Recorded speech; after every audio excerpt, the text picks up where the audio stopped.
Yuk jadi bagian dari dakwah kami. Dukung operasional dakwah dan sosial kami, raih pahala amal jariah yang terus mengalir sampai hari kiamat.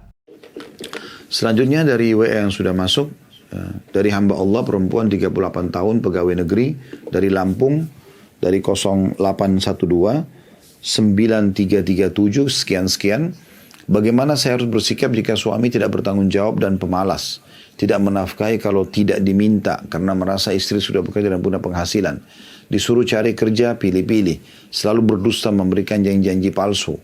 Saya sering dikomplain orang yang ternyata ditipu olehnya, bahkan kakaknya sendiri. Saya pun juga ditipu, harta saya yang saya peroleh sendiri pun habis karenanya, dalam kurung tapi saya sudah ikhlaskan. Saat ini suami saya tidak pulang-pulang karena menginap di rumah ibunya, meninggalkan istri dan anak, menemui kami sesekali pun tidak. Nafkah juga tidak. Entah apa yang suami kerjakan saya tidak tahu. Mohon pencerahannya Ustaz, jazakallahu khairan. Allahul musta'an. Allah tempat kita meminta pertolongan. Semoga masalah ibu diselesaikan. Allah berikan hidayah kepada suami ibu ya, dan dia bisa kembali menjadi suami yang baik. Cuman saya ingin berikan nasihat global sebelum saya jawab pertanyaan ini. Akhi dan ukhti, wahai saudaraku muslim dan saudariku muslimah, menikah dengan orang yang beragama. Menikah dengan orang yang beragama. Sekali lagi, menikah dengan orang beragama itu wasiat Nabi SAW. Kata Nabi SAW kepada para wanita, idza ja'akum man tardawna dinahu wa khuluquhu fazawwijuh. Kalau datang kepada kalian laki-laki yang kalian ridhoi akhlak dan agamanya, bukan tampan dan hartanya, juga jabatannya bukan. Baik akhlaknya, santun, ramah, beragama walaupun miskin, maka nikahkan dia. Itu wasiat Nabi SAW kepada para wanita dan wali wanita. Begitu juga bagi laki-laki. Ya. Kata Nabi SAW, tungkahul mar'a li arba'ah. Wanita umumnya dinikahi karena 4. Limaliha, karena hartanya, lihasabiha, karena keturunannya, dijamali, karena kecantikannya, walidiniha, dan karena agamanya. Fadfar bidatidin taribat yadak. Pilih yang beragama, hidupmu akan tentram. Nabi SAW sudah wasiatkan. Ini masalah-masalah seperti yang terjadi. Dan beberapa penanya-penanya tadi sebelumnya, karena pasangannya jauh dari agama.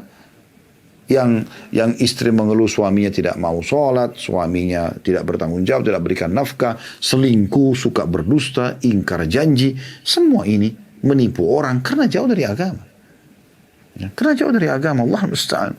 Ada juga suami mengeluh istrinya tidak suka dengan orang tuanya, suami mertua dia maksudnya, sehingga akhirnya suami serba salah memilih istri atau memilih ibunya. Tentu pasti dia pilih ibunya. Ini istri-istri yang tidak layak untuk menjadi pasangan dan suami gitu. Ya Allahul musta'an. Oleh karena itu hati-hati sekali. Dan dalam bahasan kami masalah hak anak, yang pertama adalah memilih pasangan yang tepat. Karena mulai dari situ.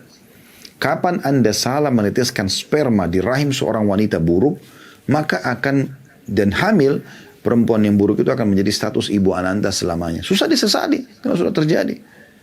Kapan juga Anda sebagai laki-laki menetes seorang wanita menerima sperma dari laki-laki yang salah, karena terjadi interaksi biologis setelah menikah kan, tumpah di rahim Anda dan Anda hamil, maka laki-laki buruk itu akan menjadi status ayah anak Anda selamanya.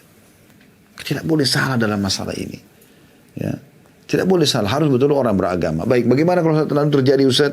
Anda, sudah saya bilang, kalau Anda nasihatin, ingatkan, tidak mau dengar, saran kami istikharah. Salat 2 rakaat, wudu. Ibu yang bertanya sekarang wudu. Wudu, minta petunjuk kepada Allah SWT. Kalau tidak hafal doanya, tidak masalah. Anda salat istikharah dia dalam hati 2 rakaat, lalu Anda ketik di Google doa istikharah, baca. Ya, baca doa itu. Allahumma inni astakhiruka bi ilmika.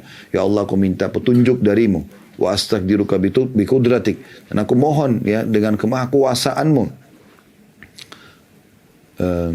Allahumma inni astakhiruka bi ilmika wa astaqdiruka bi kudratik. Allahumma inni astakhiruka bi ilmika wa astaqdiruka bi kudratik. Wa as'alu min fadlikal azim, dan aku mohon dengan karunia-Mu yang maha besar ya. Fa innaka taqdir wa la aqdir, karena Kau mampu aku tidak mampu, wa ta'lam wa la alam, dan Engkau tahu dan aku tidak tahu, wa anta 'allamul ghuyub, dan Engkau zat yang maha mengetahui hal yang gaib. Allahumma in kana hadzal amr, ya Allah kalau perkara ini, lalu sebutkan perkaranya apa. Ya. Mempertahankan pernikahanku dengan suamiku misalnya, atau dengan istriku gitu kan. Atau kalau yang lain mau buka usahaku, pindah kotaku dan seterusnya. Khairun li fi dini, baik untuk agamaku. wa dunianya dan kehidupan duniaku, wa ma'ashi, kehidupanku secara umum, wa akibatu amri dan urusanku di akhirat nanti, faqdurhu li, takdirkan buat aku. Wa yassirhu li, mudahkan buat aku. Faqdurhu li wa yassirhu li, thumma barik li fi, dan berkahilah itu untukku. Wa in kana hadzal amr, dan kalau perkara ini, kita sebutkan perkara ini walaupun dalam bahasa Indonesia karena di luar salat. Mempertahankan perumah tanggaku sama suamiku, sama istriku misalnya. Syarrun li fi dini, buruk dalam agama, bagi agamaku. Wa dunia, kehidupan duniaku. Wa ma'ashi, dan kehidupanku secara umum. Wa akibatu amri, dan urusan akhiratku nanti. Fasrifhu anni, alihkan dia dari aku. Wasrifni anhu, dan alihkan aku dari dia juga, supaya tidak ada penyesalan. Thumbakdur li khaira haithu kan waraddini bihi.